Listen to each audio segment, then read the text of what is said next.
Okay అయితే మీరు plan తో ఉన్నట్టున్నారు మూడు పార్టీలు రైట్ మళ్ళీ వీరంకి గురుమూర్తి గారు ఉన్నారు తెలుగుదేశం పార్టీ సీనియర్ నాయకులు గురుమూర్తి గారు నమస్తే సార్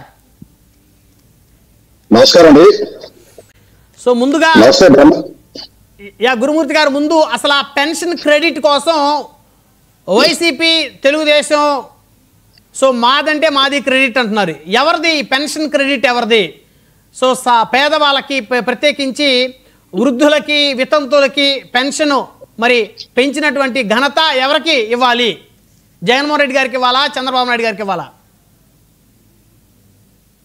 బ్రహ్మనాయుడు గారు మీకు ప్యానెల్లో ఉన్నటువంటి శివశంకర్ గారికి ఆంజనేయ రెడ్డి గారికి మల్లికార్జున్ గారికి 99 టీవీ వీక్షకులకు హృదయపూర్వక నమస్కారం అనుకుంటూ పెన్షన్ అనేది ఎవరు పెంచితే వాళ్ళకి క్రెడిట్ ఇవ్వాల్సిందే ఎవరు పెంచినా కూడా మొట్టమొదటిసారిగా తెలుగు రాష్ట్రాల్లో ఆంధ్రప్రదేశ్ లో ఆనాడు ఎవరు కూడా ఎలాంటి సంక్షేమ పథకాలు లేని సమయంలో మొట్టమొదటిసారిగా ఈ రాష్ట్రంలో తెలుగుదేశం పార్టీని స్థాపించి పేదవాడికి కూడు గూడు గుడ్డ ఉండాలని చెప్పి ఆనాడు ఎన్టీ రామారావు గారు 30 రూపాయల పెన్షన్ ని ప్రారంభించినటువంటి చరిత్ర తెలుగుదేశం పార్టీది ఎన్టీ రామారావు గారిది. ఆ తర్వాత 1989 నుంచి 94 వరకు కాంగ్రెస్ పార్టీ ఉన్నప్పటికీ కూడా 1 రూపాయి కూడా పెంచాల.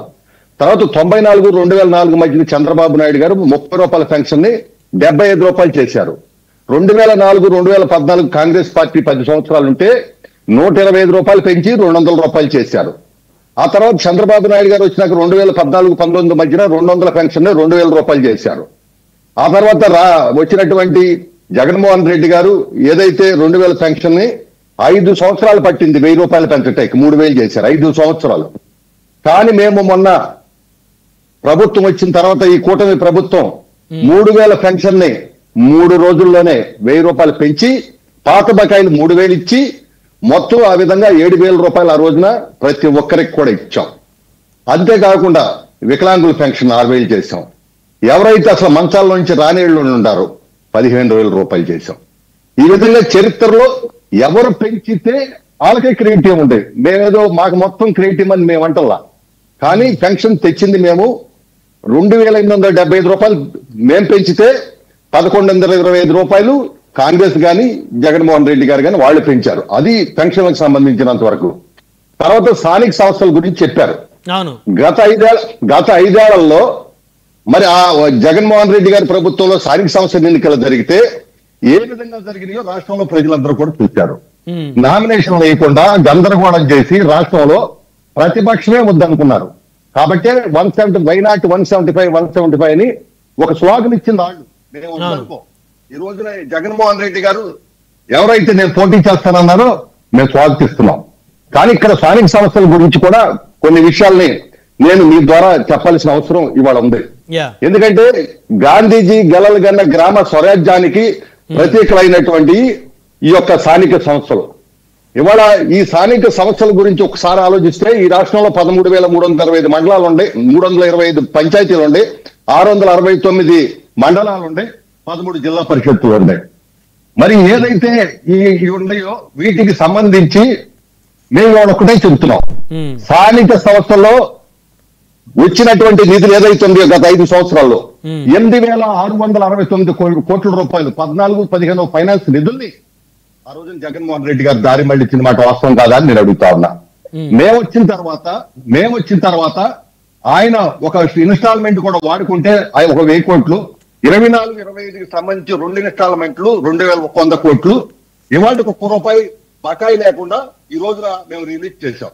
అంతేకాకుండా 14-19 మధ్యన 25,000 కిలోమీటర్ల సిమెంట్ రోడ్లు వేస్తే ఆ రోజు నరేగా పథకంలో ఆ తర్వాత వచ్చినటువంటి జగన్మోహన్ రెడ్డి గారు 1000 కిలోమీటర్ కూడా ఇలా ఇవాళ పవన్ కళ్యాణ్ గారి నాయకత్వంలో ఈ సంవత్సరంలోనే 4000 కిలోమీటర్లు వేసినటువంటి ప్రభుత్వం ఈ కూటమి ప్రభుత్వం అని చెప్పి మీ ద్వారా నేను చాలా క్లియర్ కట్ గా చెబుతా ఉన్నా. అంతేకాదు ఇవాళ స్థానిక సంస్థలు అంటే ఏంటండి, స్థానిక సంస్థలు కొన్ని అధికారాలను వాటికి దారాదత్తం చేయాలి. ఏదైతే 73-74 రాజ్యాంగ సవరణ చట్టం ఆర్టికల్ 243G 11వ షెడ్యూల్లోని 29 అంశాలు తాగునీరు మరి విద్య వైద్యం ఆరోగ్యం అదేవిధంగా ఎస్సీ బీసీ ఎస్టీ మైనారిటీ అటవీ శాఖ పంచాయతీరాజ్ ఈ విధంగా 29 అంశాలు గ్రామ స్థాయిలో గ్రామ పంచాయతీకి మండల స్థాయిలో మండల పరిషత్కి జిల్లా స్థాయిలో జిల్లా పరిషత్కి ఇవ్వాలనేది మరి రాజ్యాంగంలో చెప్పుకుంటా ఉంది. ఆ విధంగా మేము ఆనాడు 2003లో చంద్రబాబు నాయుడు గారు గ్రామ సచివాలయ వ్యవస్థను తీసుకొచ్చారు. అంటే ఆషామాష్యంగా కాదు, 29 అంశాలు గ్రామంలోకి వెళ్ళి కూర్చుంటే ప్రతి వాళ్ళకు కూడా పంచాయతీ సెక్రటరీ దగ్గరికి వెళ్తే ఏ సర్టిఫికేట్ అయినా ఇవ్వాలి. ఆ విధంగా మేము ఆ రోజు ఇప్పించాం. ఒక క్యాస్ట్ ఇన్కమ్, ఎందుకంటే అది జుడిషియర్ కాబట్టి నెంబర్ పెట్టాం.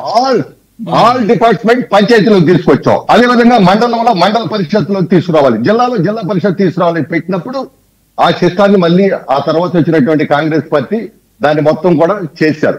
ఇవాళ మేము ఒకటే చెబుతున్నాం, స్థానిక సంస్థలకు అధికారాల విధులు ఇచ్చింది మేము. అదేవిధంగా ఆ డబ్బులను వాడుకోమని ప్రతి సంవత్సరం క్రమం తప్పకుండా ఎలక్షన్ పెట్టింది మేము. గతంలో కాంగ్రెస్ పార్టీ ఉన్నప్పుడైతే అసలు ఎన్నికలు ఎప్పుడు జరిగాయో పంచాయతీలకు తెలిసినటువంటి పరిస్థితి ఉండేది కాదు. ఈ పరిస్థితిలో మేమేం చెబుతున్నామంటే, మేము ఖచ్చితంగా గ్రామ సచివాలయాలకు కానీ గ్రామ పంచాయతీలకు కానీ వాళ్ళ నిధులు ఇచ్చాం.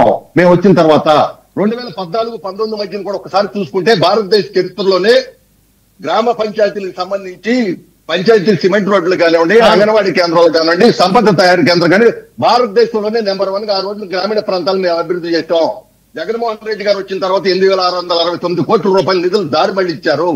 ఈ పరిస్థితుల్లో స్థానిక సంస్థల్లో పోటీ చేసే అర్హత కూటమి ప్రభుత్వానికి ఉంది. కానీ వైసీపీని మేము వద్దంటలా, మాకు బలమైన ప్రతిపక్షం కావాలని కోరుకోవటం. వాళ్ళకిలాగా వాళ్ళు ఏమిస్తారా నామినేషన్ లో, వారిని సజావుగా వాళ్ళని ఎలక్షన్ చేసుకొని ఇస్తారా? మీరే చూస్తారు. మాకు ఆ సిస్టమ్ లేదు. ఇందాక శివశంకర్ గారు చెప్పారు, ఎవరైనా పోటీ చేయొచ్చు, ఎక్కడైనా పోటీ చేయొచ్చు, బ్రహ్మాండంగా పోటీ చేసి ఎవరికి ప్రజాబలం ఉంటే ప్రజలు వాళ్ళకి గెలిపిస్తారు. ఈ రాష్ట్రంలో మేము అటవీకి పరిపాలన చేయదలుచుకోలేదు. మేము మా బోండా ఉమా గారు కానీ, మా పారా కిషోర్ గారు కానీ, బొద్ద వెంకన్న గారు కానీ పల్లా వెళ్తే ఏ విధంగా దాడి చేసి ఇచ్చేసారో మీరు చూశారు. చిత్తూరు జిల్లాలో ఏ విధంగా నామినేషన్లు చింపేశారో మీరు చూశారు.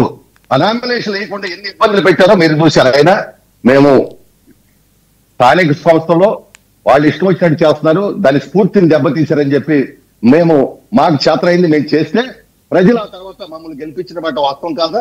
మేము అలా చెయ్యం. ఎందుకంటే గ్రామ పంచాయతీలు కానీ, మండల పరిషత్తులు కానీ, జిల్లా పరిషత్తులు కానీ ప్రజాబలం ఎవరు ఉంటే వాళ్ళని గ్రామ స్థాయిలో ఎన్నుకుంటారు, మండల స్థాయిలో, జిల్లా స్థాయిలో.